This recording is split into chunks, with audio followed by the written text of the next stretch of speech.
possibly be fielding some questions from the audience live on YouTube and our KCAL News app. And I know we're also live on KCAL News. So I'm going to flip the camera actually first over to my awesome pilot Dylan right here. And there he is. He's going to now take us to, we're going to start with the ignition site from the Palisades fire. So here we are over the Palisades area. And I'm also going to put up the map tracker just for a moment to kind of show you where we are at as we head towards the ignition point where all of this started. You may know or may have realized when this was all happening that I was conspicuously absent from the fires. That was for a couple of reasons. For one, no one was really able to fly at first because of the winds.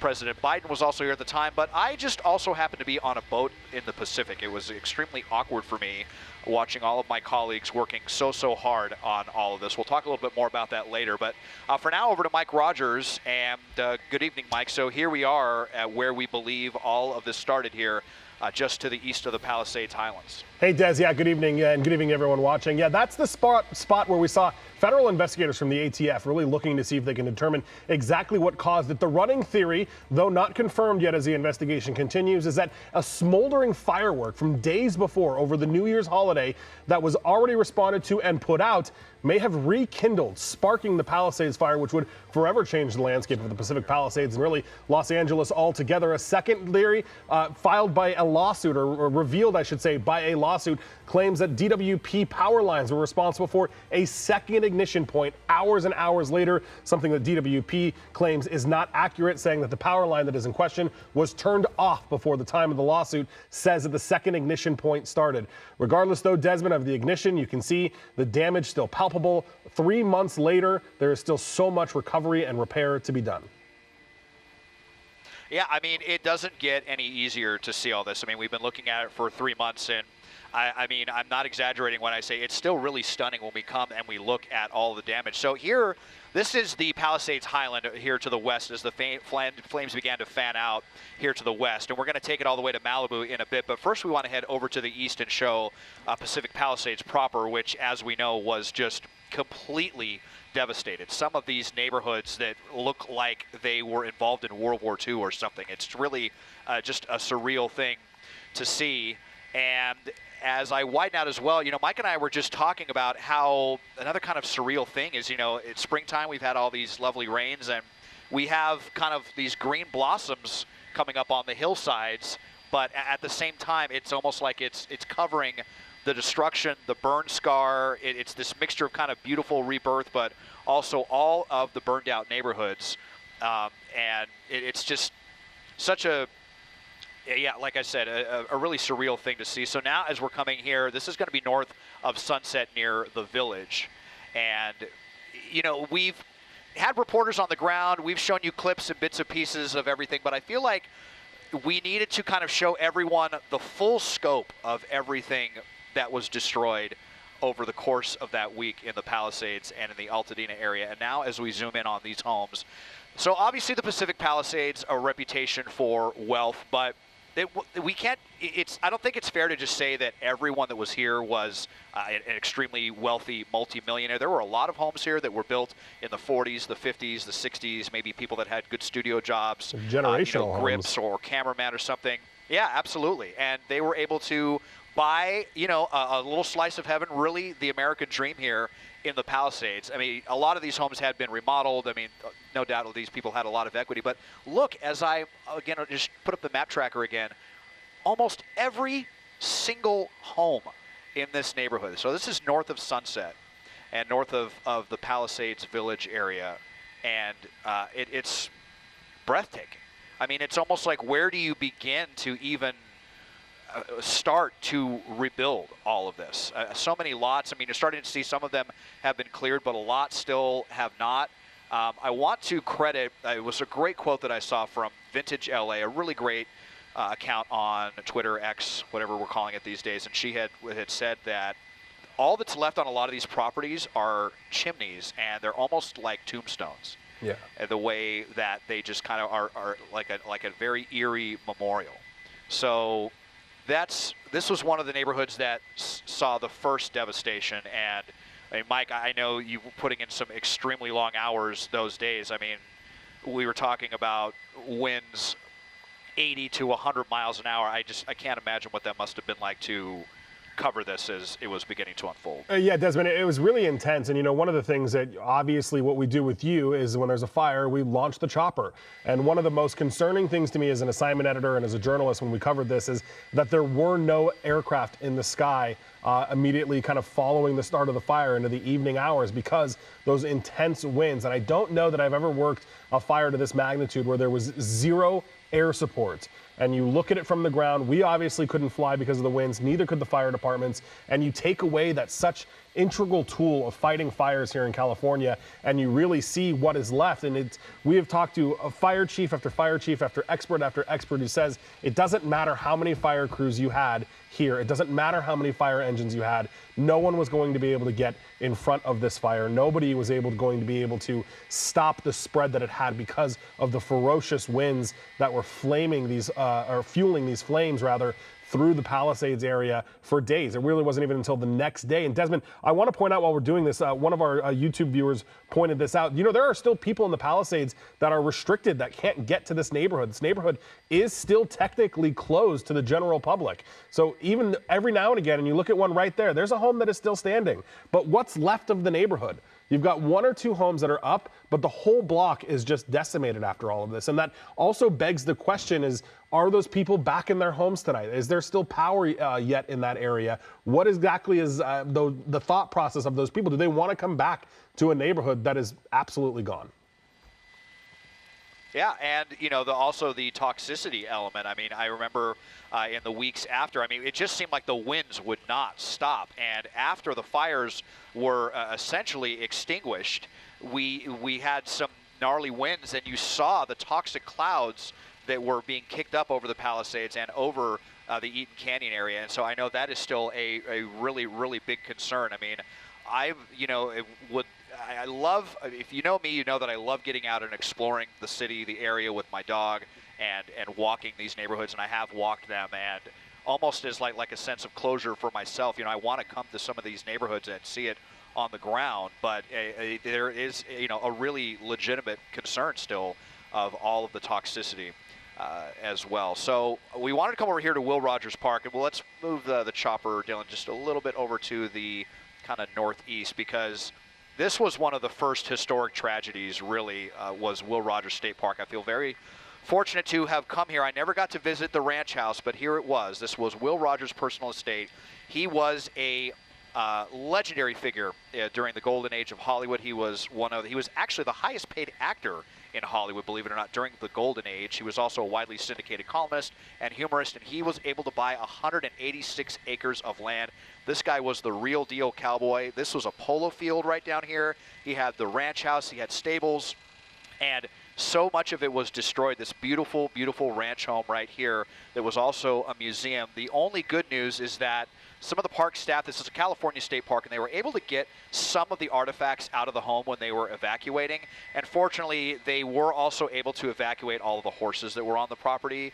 So it's, you know, a small consolation, but the park continues to be closed. There's no reopening, and that's really going to be a theme for a lot of the things that we show you that got destroyed. I mean, we sure hope that this could reopen sometime this summer, and it's, again, kind of this eerie mix of it is looking so beautiful right now in the springtime. But you also just have this, you know, burnt out historic building. It was certainly a California historic landmark, I believe a national historic landmark. This is also the eastern end of the Backbone Trail, which is one of the most beautiful hiking trails in the country. So we won't have access to any of that for a very long time. But Mike, do you remember were there even, because this was, I think, when all the choppers were grounded, right. Was there any live video of the ranch house burning? In real time? You know, I don't believe that I saw Desmond. I think at that point, everybody, this is so far back up into where the fire was anyway, that our crews were obviously concerned about safety as well. So we didn't get all the way back up in here at the time of the actual fire burning. You know, but it's just one of those other landmarks that kind of went down with everything. And as you mentioned, that mix of dead trees but green grass down there is always kind of, you know, a little bit eerie to look at. Yeah, absolutely. And as we make our way west, we're going to go south of the village, and we're going to show you a couple of other really amazing landmarks here. We're going to take a quick break, And on the other side of that, we're going to highlight a couple of the things that were saved here along Pacific Coast Highway near Sunset here in the Palisades. We'll be right back.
And here we are over the Palisades, where Sunset, near where its western terminus at PCH, and we wanted to show you this really cool thing that you can also find a full segment of. Look at this on the Lake Shrine, which belongs to the Self-Realization Fellowship, a Buddhist organization, which is completely intact. Well, down here, I believe that this was a school, possibly the Waldorf School, which was destroyed. I know we've talked a lot about that. Extremely sad, and you know, it's going to be obviously a mixture of loss and survival. But the Lake Shrine, you know, may have survived because everything here is so lush, and this is actually the only natural fed spring in all of Los Angeles, although it happened by accident. It's a really fascinating story. You can look up the segment on our SKYCAL Look at This playlist to learn more about the Self-Realization Fellowship. But there is a World Peace Memorial to Mahatma Gandhi here. There's also statues to honor other religions. There's a statue of Jesus Christ as well. So I know this is a very, a very important place for reflection and healing of the soul for some people. And it's also free to come to the Self-Realization Temple. I'm not entirely sure if it has reopened yet, but that is one thing that you can check out there in the Pacific Palisades. A really, really amazing story if you want to go look up. Another thing that was, so they were actually both made, well, both sites at one point were developed by one of the same legendary figures in Los Angeles, Alfonso Bell. As we make our way over to the Bel Air Bay Club, there was a lot of concern about this as well being destroyed. There was definitely some damage around the property, but the upper clubhouse here, which is definitely the most remarkable building, a very popular wedding venue, this managed to survive. So Alfonso Bell, I should say, who developed Bel Air, the Bel Air Country Club, parts of Westwood and Beverly Hills, he developed this as well. And he had attempted to develop the Lake Shrine property and was actually the one who accidentally uncovered the springs. So I have not done a segment on the Bel Air Bay Club yet, but we'll definitely do that in the near future. As we look over here, so this was, I believe, the Palisades Bowl mobile home park, and this must have been the nicest mobile home park on the planet. And I don't think a single one of them survived. One at the top, Dylan showed me, just one little one.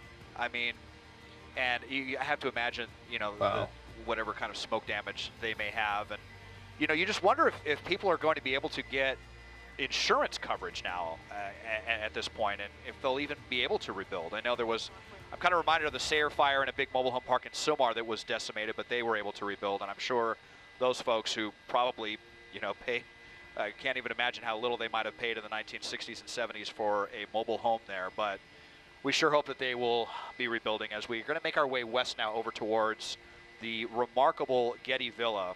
And I know there was a big scare about the Getty Villa.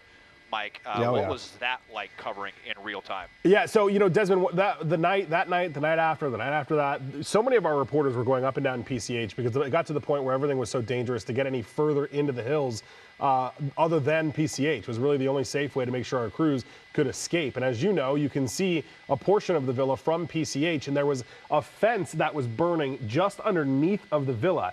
And in the thick of the smoke and in the thick of the fire, and you can see all the devastation, everything that was burning on the hillsides, there was a very large concern that the Getty Villa had caught fire. And I remember we spent a good amount of time, you see some of the video there on your right-hand side of your screen, we spent a good amount of time trying to figure out whether or not that the villa was burning. We had people there, we were trying to make phone calls. The villa was assuring us that it was not on fire. You see it there in Desmond Shaw.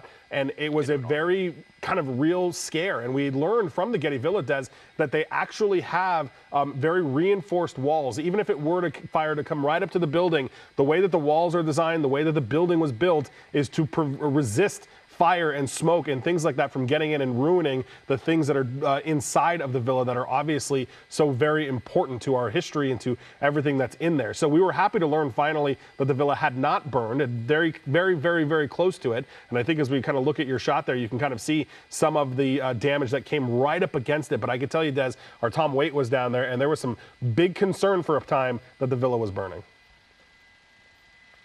Yeah, and I actually didn't know that it was fireproof until after I was doing some research, or certainly very fire resistant until I was doing a little bit of research for this, but kind of similar to Pepperdine, and it was very prescient of them to build it in that fashion. I mean, J. Paul Getty, obviously a very, very smart man, at one point was believed to be the richest man in America. This was his original home right here, and he was such a voracious collector of art that he didn't have anywhere to store it all, and so that's when they decided to build the villa, which would become the museum. And this is just one of the greatest treasures in all of Southern California, if not the world. It is a really, really amazing place. I remember being closed in the 90s for like 15 years for a huge renovation. There was so much fanfare when it reopened, so just very relieved that this all survived. Now, again, it is still temporarily closed, and we're going to fly by the Getty Center later as well on our way to the Eaton Fire, which is also built to very, very high fire standards.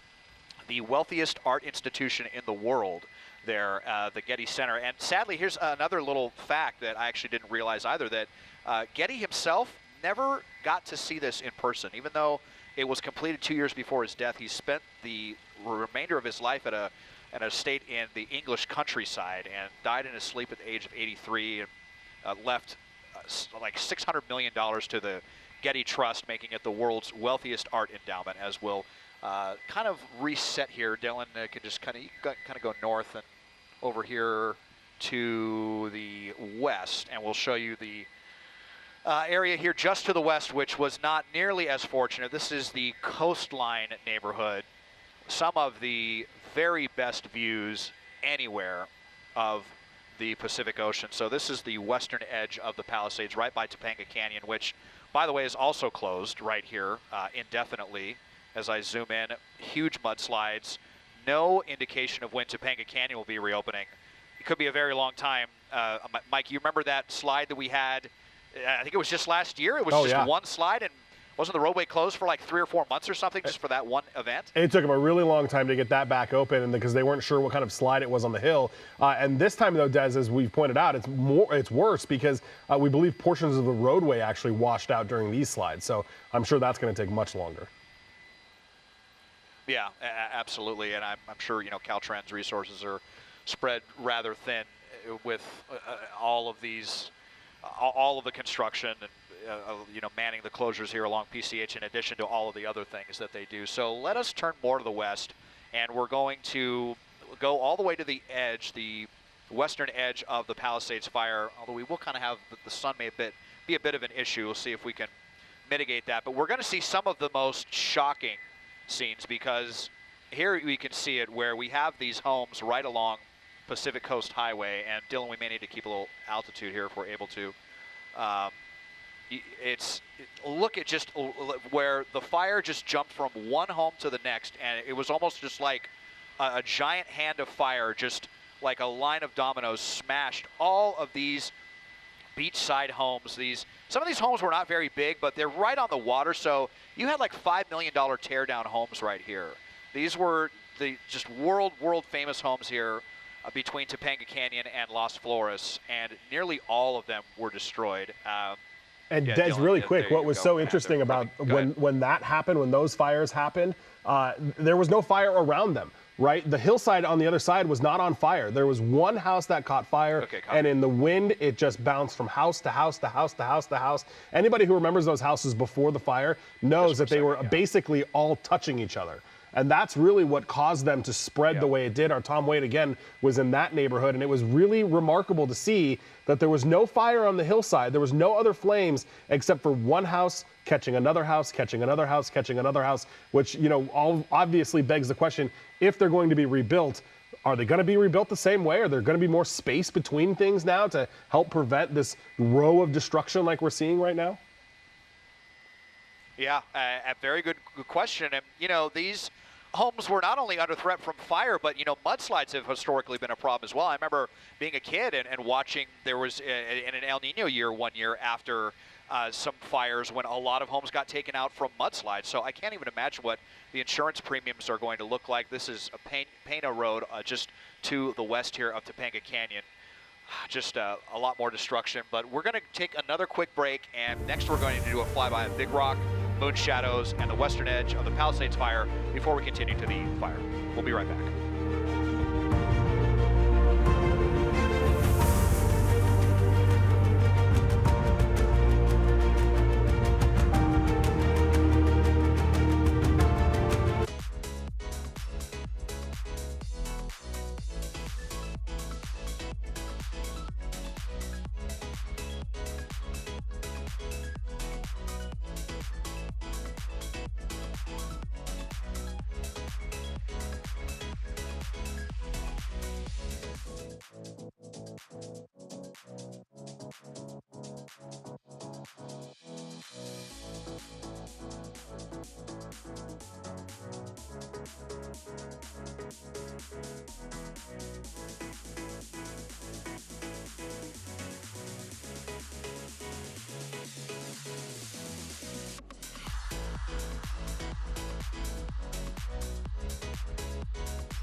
All right, well, we are back, and we're actually going to switch the order up a little bit just because the glare is so annoying as we're headed due west on PCH. So we're still going to go look at Moon Shadows and the Big Rock community, but we'll catch them on the way back. I wanted to go over towards downtown Malibu, Las Virgenes, and the western edge of the Palisades fire. And a big part of the reason why the fire ended here is because of the Franklin fire. This is something that we haven't really talked much about, but has really been on my mind, as we can see Pepperdine over here, which wasn't threatened so much by the Palisades fire as it was by the Franklin fire.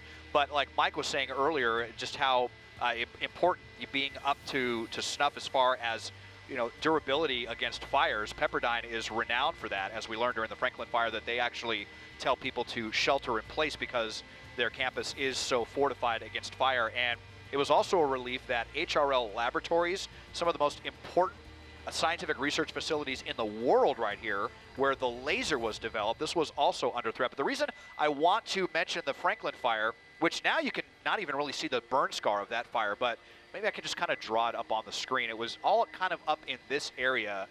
And if you remember that, it broke out about a month before, sometime in December. And You know, 4 homes burned down in that, I recall, and that, you know, obviously really awful for those people. But because the Palisades fire hit the Franklin fire scar, it kind of prevented it from continuing any farther west. I mean, who knows how much farther that fire could have gone. And so it's really kind of almost, I don't want to say serendipitous, because we do know that some people lost homes in the Franklin fire. But here as we zoom in on the Sarah retreat, this was threatened by the Franklin fire.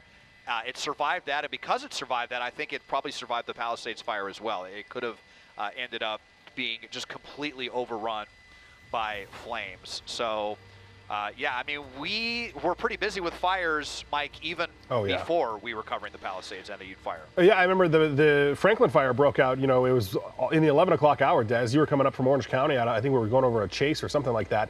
And we saw it on the end of the lens, and it was one of those fires we stayed on all night for. And it was a sizable fire, one that we hadn't seen in a while. And, you know, little did we know that about a month later, we'd be seeing and covering the biggest fires of our careers and of our times here in Los Angeles and in California. But yeah, you're right. I mean, it burned right up to the Franklin fire. And, you know, Des, the people that were evacuated during the Franklin fire were evacuated again during the Palisades fire just a month later. So you can only imagine kind of the trauma that they had to deal with going through all of that, being evacuated twice. And the Palisades fire, obviously much more destructive and deadly than the Franklin fire was. But I'm sure that is, you know, something that was on their minds when they had to evacuate once again.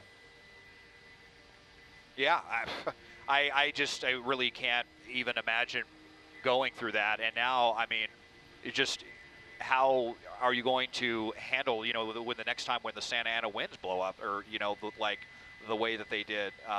As we see here near Carbon Beach, I believe, this may be the farthest west home that was destroyed, or certainly one of the very closest ones here, right near the very end of the Palisades fire. And it's just kind of crazy when you look farther west of there. It's almost like you can't even tell that anything ever happened. But we're going to continue east now, and we're going to make our way to the Eaton fire shortly.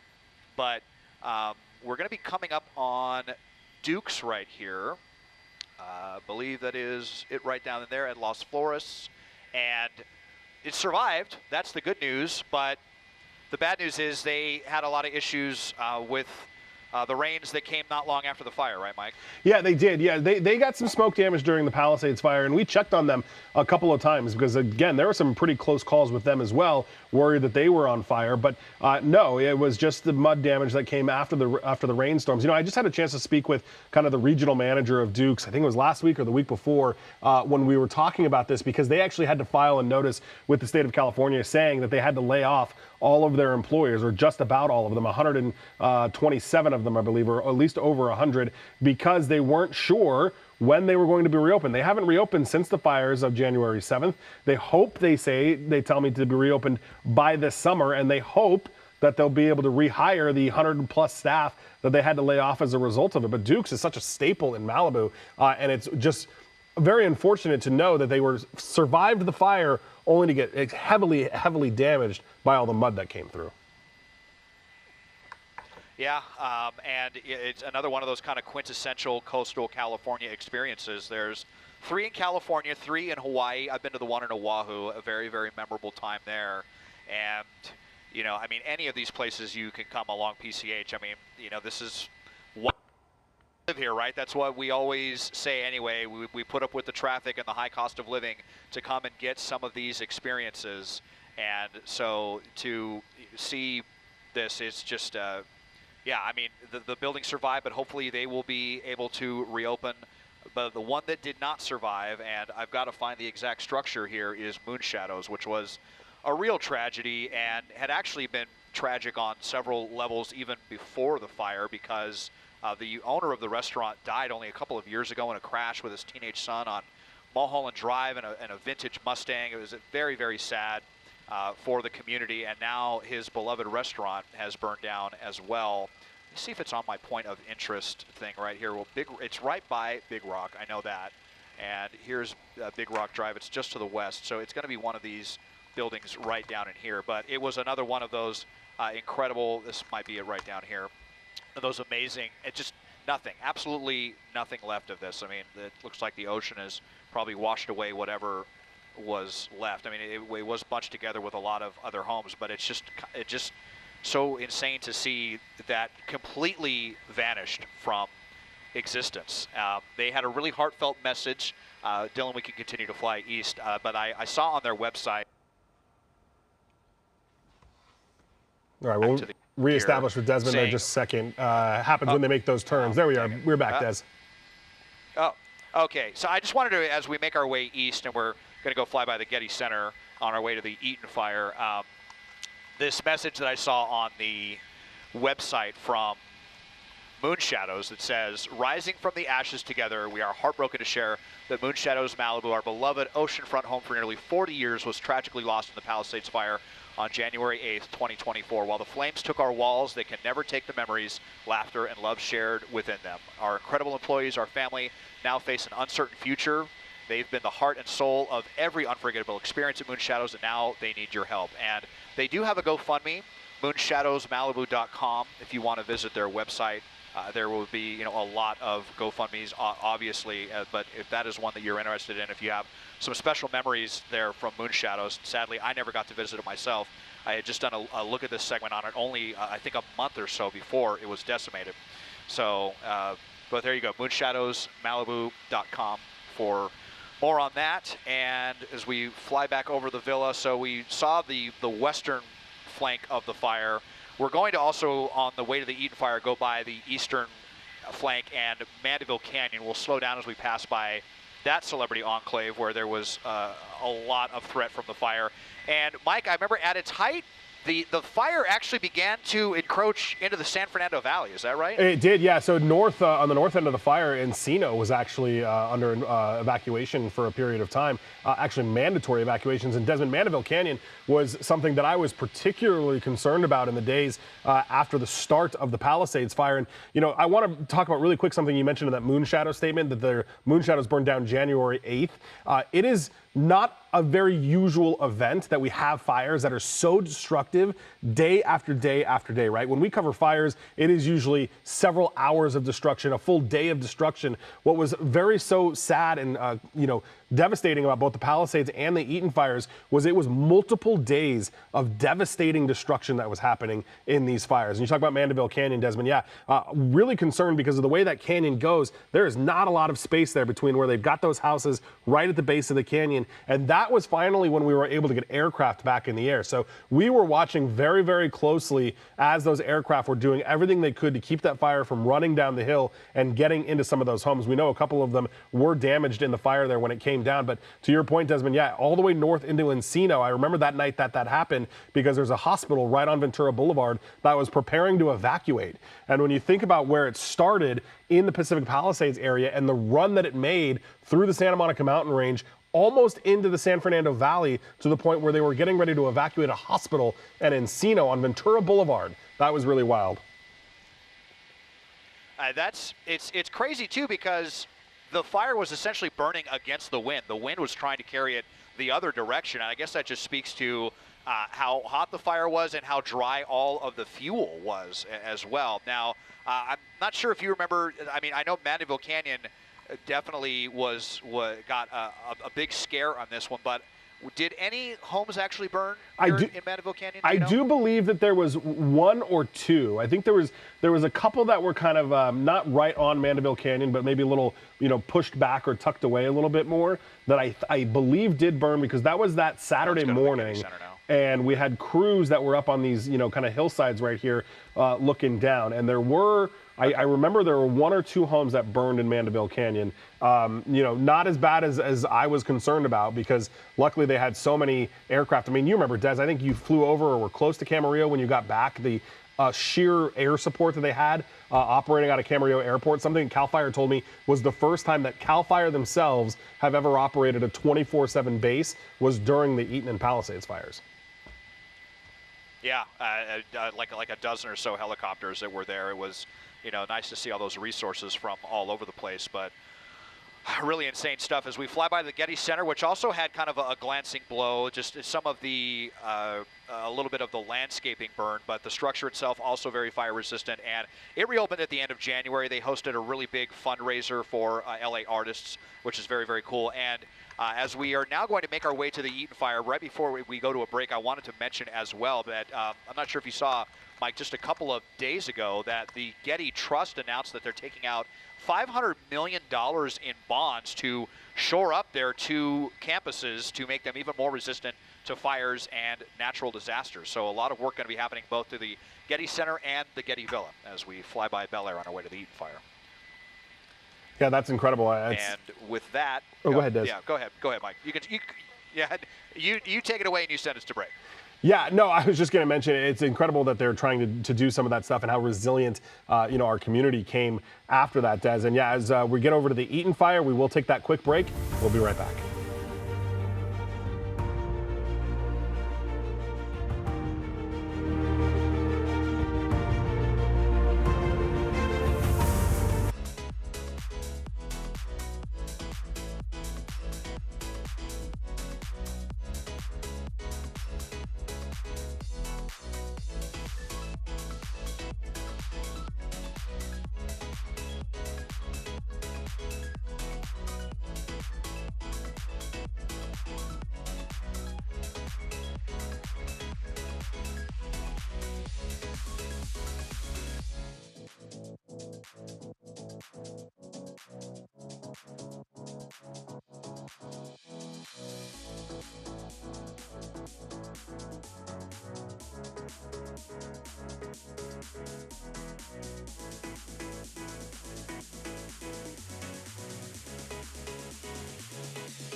We are back with our fire coverage special as we are en route from the Palisades Fire to the Eaton Fire. And I know that we had some of our viewers who really want me to talk about the Bunny Museum, and rest assured we will be showing the Bunny Museum. That's something that I didn't even know about existed, and it was just so heartbreaking to hear that it was destroyed. They do plan on rebuilding, so we will definitely be looking at the Bunny Museum. I have some of the Eaton Fire locations in my map tracker. I'm not as familiar with them off the top of my head as we're flying by not too far away from where the Sunset Fire broke out now and really gave Hollywood a big scare. Isn't that right, Mike? I was actually here covering the Palisades, the Eaton Fire, and then the Sunset Fire broke out. It was actually Desmond Oliver was in SKYCAL that night filling in for you, and we were transitioning between the 2 fires.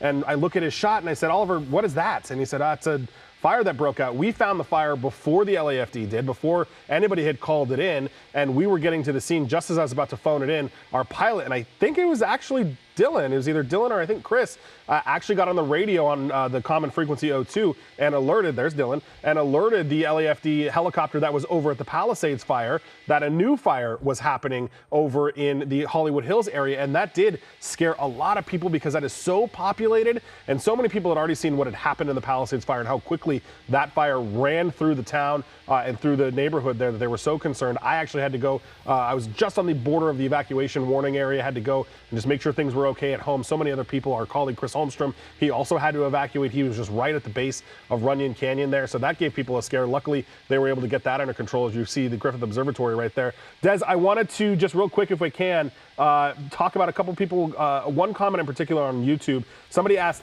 What percentage of the devastated homes have they completed searching for remains? This question is timely right now because just yesterday we learned from the medical examiner that they found another set of human remains in the Eaton fire, which is where you are headed to now, marking the 30th death between the two fires. To answer that question, as far as we're aware, and I do have somebody over at the Sheriff's Department double checking on this for us, but as far as we are aware, those searches were completed. And obviously, it's a lot to try to sift through, so they did their best trying to get through each one of those parcels. What likely happened in this situation, and again, we're working to verify this, is that there was some debris removal going on when sadly, somebody came across the remains, and that's when the Sheriff's Department got called. The medical examiner got called as well. And Des, it's sad to think about because it's been 3 months now, so you always kind of have to wonder, did this person live alone? Did they not have family that was reported them missing to have them go more thoroughly check the piece of property there? So that's all still underway, and unfortunately, it still gives you the very real understanding of how devastating these fires were, that even 3 months later, another set of human remains was found. It's really, really crazy, extremely sad, and just kind of almost, rips the Band-Aid off of that wound as well. Thinking about that, it's just a really stunning thing to think about. That I mean, it makes you wonder if there's, going to be any other victims found. We know that I believe the last count that I had saw, well, it was maybe it's 18 now. I'm not sure. Yep. Do you have an updated total on how many people were killed, Mike? It's 30 total, 18 at the Eaton fire. Yeah, and 9,000 structures, I believe, at the Eaton fire as well, like 7,000 at the Palisades fire. So the Palisades fire, area-wise, was considerably larger, I think, but the Eaton fire, because it devastated a very kind of packed-in area of Altadena, such a beautiful community. And you know what, actually, Mike, let me just do one technical thing up here because I might need to switch mountaintops here. So as we're on our way, let me just throw it over to you as we get ready for the Eaton fire coverage. Yeah, no problem. And just a little behind the scenes there. We usually shoot into our Mount Wilson, but Altadena, Pasadena is right up against Mount Wilson. So Desmond's going to switch to a different mountaintop to get a little bit better reception. And as we do that, we can talk about the start of the Eaton fire. We were live here on the air on SKYCAL with the Palisades fire when I at the desk started getting reports of a new fire happening in the Eaton and Altadena areas. I immediately went to one of our new cameras, the Alert Wildfire cameras, and immediately saw that flare up and that flame start to come down off the hillside in Altadena. And I can tell you, as I watched it, these are time-lapse cameras, so as I continued to refresh and continued to update the time-lapse, watching that fire race down the hill, we knew something was up almost immediately. And we had seen our photographer got in the area. Lori Fernandez was one of our first crews in the area, and we could see the devastation. And unfortunately, Des, as soon as that happened, we knew something bad was happening. Excuse me, still working on Desmond's signal there as he's kind of getting tucked into the pocket of the Altadena area. I think we got him back. Oh, excuse me, my cough is kicking me up there. But the Altadena fire came right off the hillside there. Excuse me, right off the hillside and immediately went into that neighborhood right down Lake Avenue, splitting right there between Pasadena and Altadena. The Sheriff's Department working on that. We're going to work on Desmond's signal. We're going to go to break. We'll be right back.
back, and hopefully we have our technical difficulties squared away as we zoom in now where we believe the Eaton fire took off. And Mike, as we get in on these high tension power lines, it's just been such a frustrating thing. It's what started the Woolsey fire, the Thomas fire.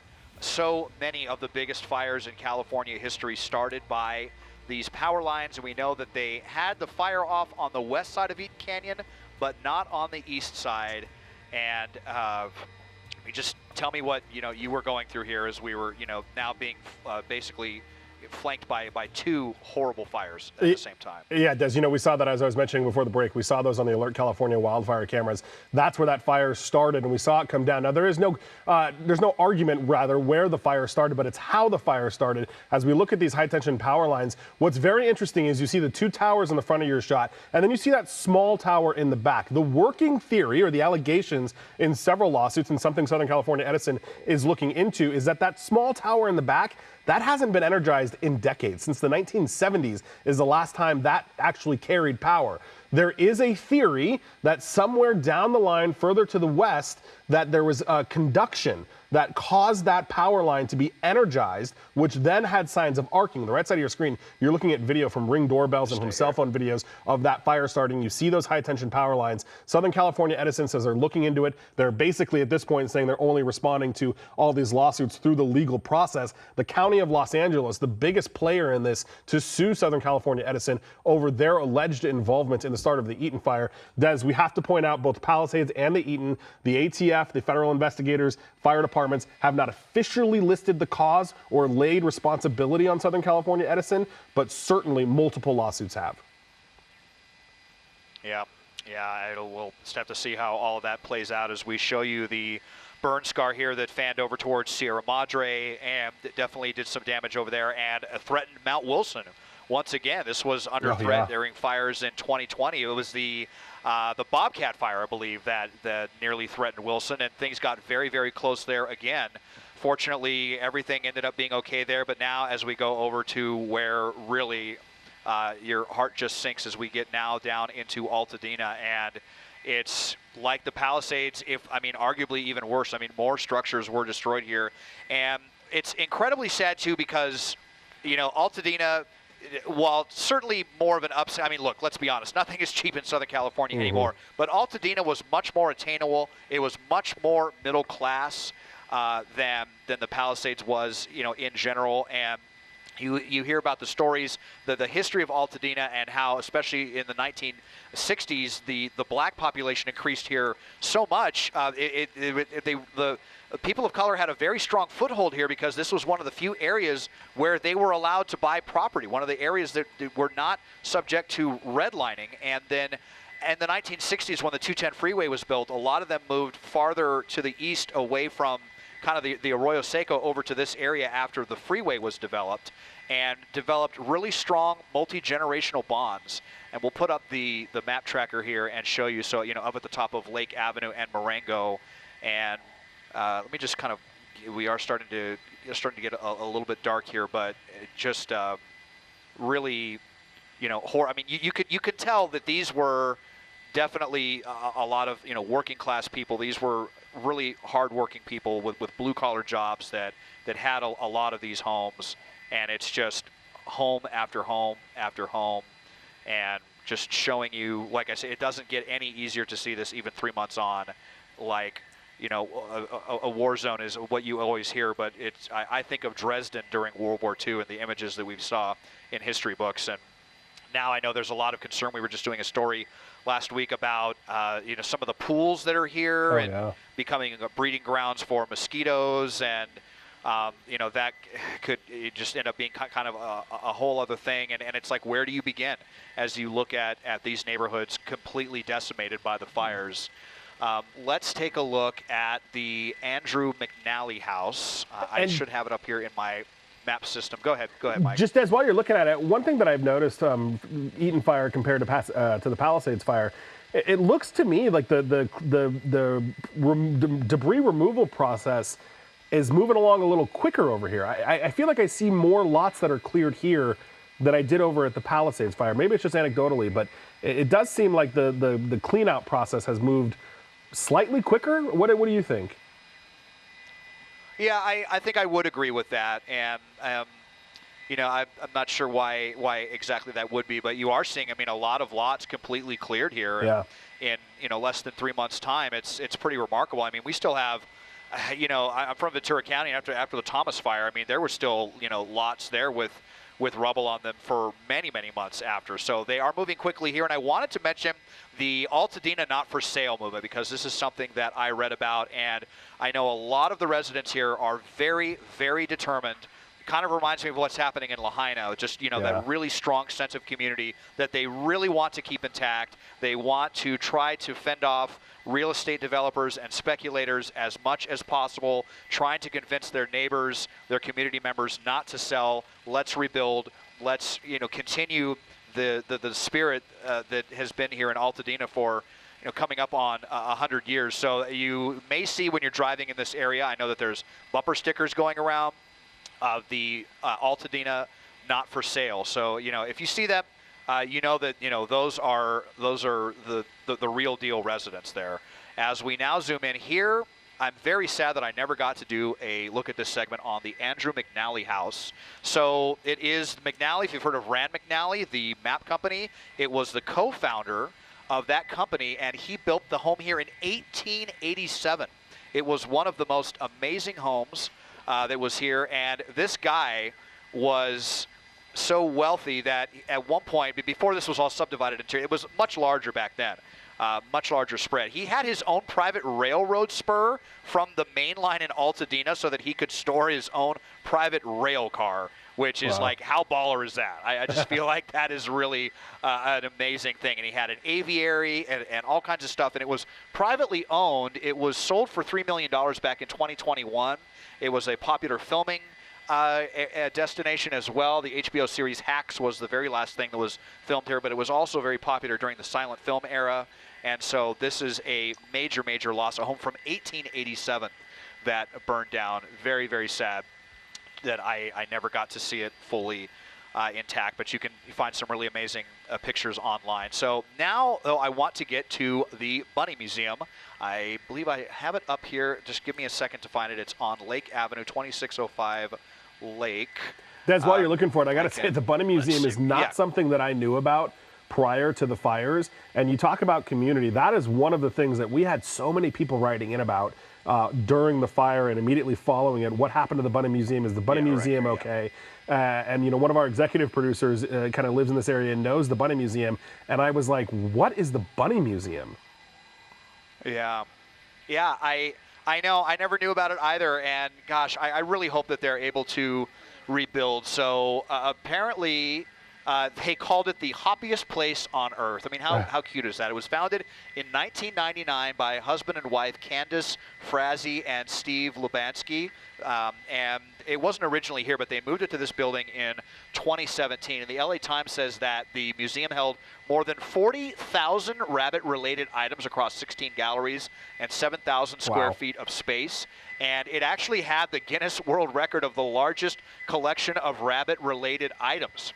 So, I mean, we have so many quirky museums in the greater LA area, but this just might have been the quirkiest. They do say that they're going to rebuild, and they do have a GoFundMe account on there. So if that really pulls at your heartstrings, definitely search out the Bunny Museum Altadena and find that and contribute to that. Fortunately, I do know I had read that the live rabbits, bunnies that they had here were safely evacuated. So I was, you know, kind of similar to the Will Rogers. I'm a big animal person, and so I was, you know, at least breathed a sigh of relief to hear that. I mean, a small silver lining anyway, but you know, hopefully maybe some of those rabbits will get to return to a brand new home someday. But the remnants of the Bunny Museum, one of so many places lost here in Altadena. Next, if you want to chime in here, Mike, take it away. I'm going to locate the Zane Gray Estate, 396 Mariposa Avenue.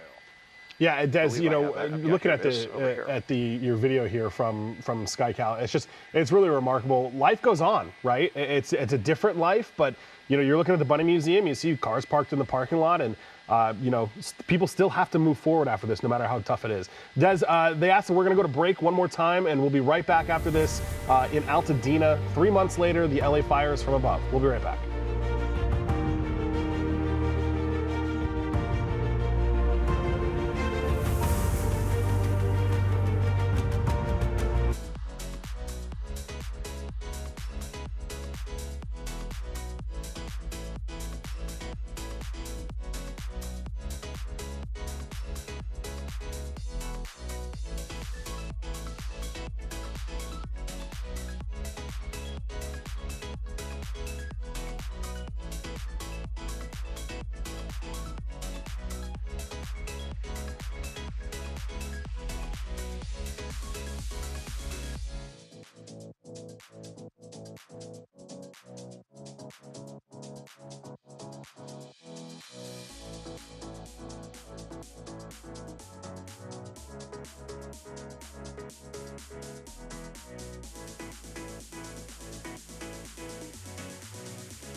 And as we are back on our special fire stream, streaming live on KCAL News and YouTube, as we are over the Eaton Fire, and another really devastating loss for the community here was the Zane Grey estate. This is another one that I never had the privilege of covering. The very, very beautiful home, this Mediterranean-style home that was built in 1907. It was built by a couple of the most legendary architects in Southern California, Myron Hunt and Elmer Gray, who have a very long and storied legacy, especially in the Pasadena and the Altadena area. And they were also responsible for the Huntington Hotel, the Wilson Observatory, a lot of the buildings at Occidental College, and this one, which was bought by author Zane Grey in 1920. That's where it got its name from. And what's especially sad about this is that the home was actually built to the strongest fireproof standards that they had at that time. And you can see, I mean, the building is intact. I mean, maybe this is salvageable. The walls are still here. It's certainly not, as decimated as the Rand McNally or the Andrew McNally property, or so many of the other losses that we've seen, but still a really devastating loss here. This Mediterranean revival home, one of my very favorite architectural styles, and is just so indicative of Southern California. So, so much history lost here in Altadena as well. And we're going to move over to another thing that I was unaware of and would have made a great segment, as I'm going to try to guide Dylan over to the top of Fair Oaks, is the Zorthian Ranch.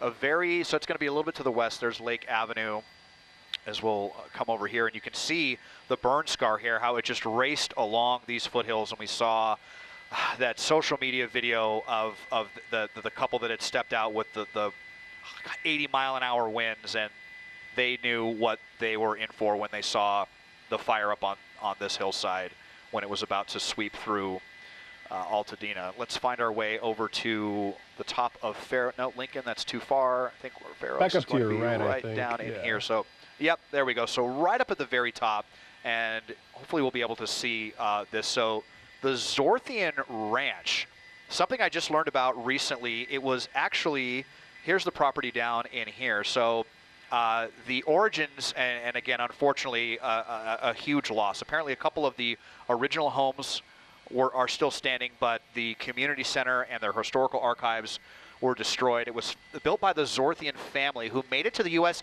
after escaping the Armenian genocide. And they came here after World War II. I'm not going to pronounce his first name because I don't want to butcher it, but first initial J Zorthian. and his wife Betty Williams came here, and Jay Zorthian studied fine art at Yale and also art and architecture at schools throughout Europe. And he came and he wanted to make a self-sustainable community and make structures out of anything he could find. Kind of similar to the Watts Towers and the Rubel Castle in Glendora. Yeah. Just kind of repurposing anything that they could find. He would use discarded construction materials, but also things like lawn furniture, telephone poles, railroad ties, cars and trucks were all incorporated. And it sounds like from my research that this became a very popular kind of artist colony up here, and they are very determined to rebuild as well. I know that they also have a GoFundMe that you can investigate. The Zorthian Ranch here at the top of Fair Oaks, one of so many losses. Unfortunately, we're kind of starting to lose daylight here, but we'll see. We'll stick around as long as we can here. But I also read, though, that fortunately, everyone was able to get out of here very safely, and they are determined to come back better than ever. And that's really the sentiment that I've seen, certainly across both fires, but I just really kind of feel the spirit so strongly across Altadena, the real sense of pride and community.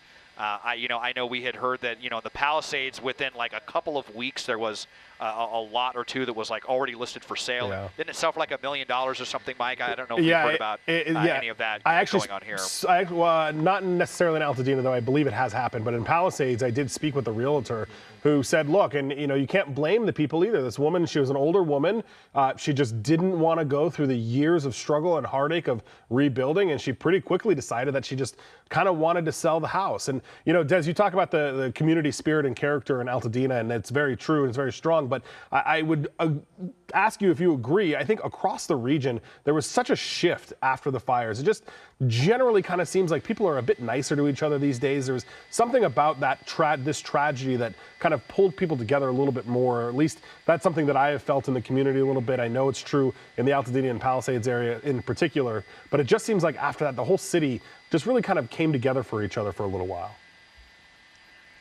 Yeah, the whole city and the whole region. I mean, the images that we saw over at the Santa Anita racetrack with the clothing drives and the food drives, the canned food drives, really, really amazing stuff. And, the most populous county in the country, we can definitely be there for each other in times of need. There are a lot of people with a lot of resources here, and there have been a ton of fundraisers that I've really enjoyed seeing and contributing to. If it's for animals or for people, and we donated some clothes ourselves, gladly to help people out. We're going to be ending fairly soon, but one of the last things, and unfortunately, I know there was Fox's restaurant, a nearly 80-year-old restaurant that was lost. There was also the Altadena Community Church, which was a really, really devastating loss.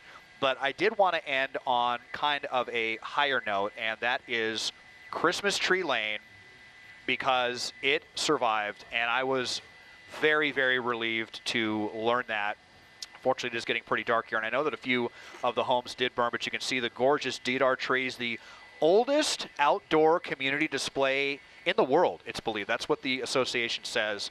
And it's believed that because these trees are so well taken care of by the association, that they survived. All of the trees, they definitely lost some limbs, but they were able to survive those hurricane-force winds. And they definitely want to get the lights back on. They really want to continue the tradition. There's only been a couple of years where the lights have been off, and that was during World War II and during COVID.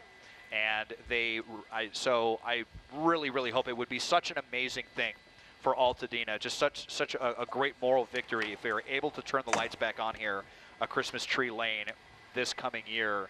Definitely my hope. One of my very favorite traditions every year, come down here on Santa Rosa Avenue, and there's so many.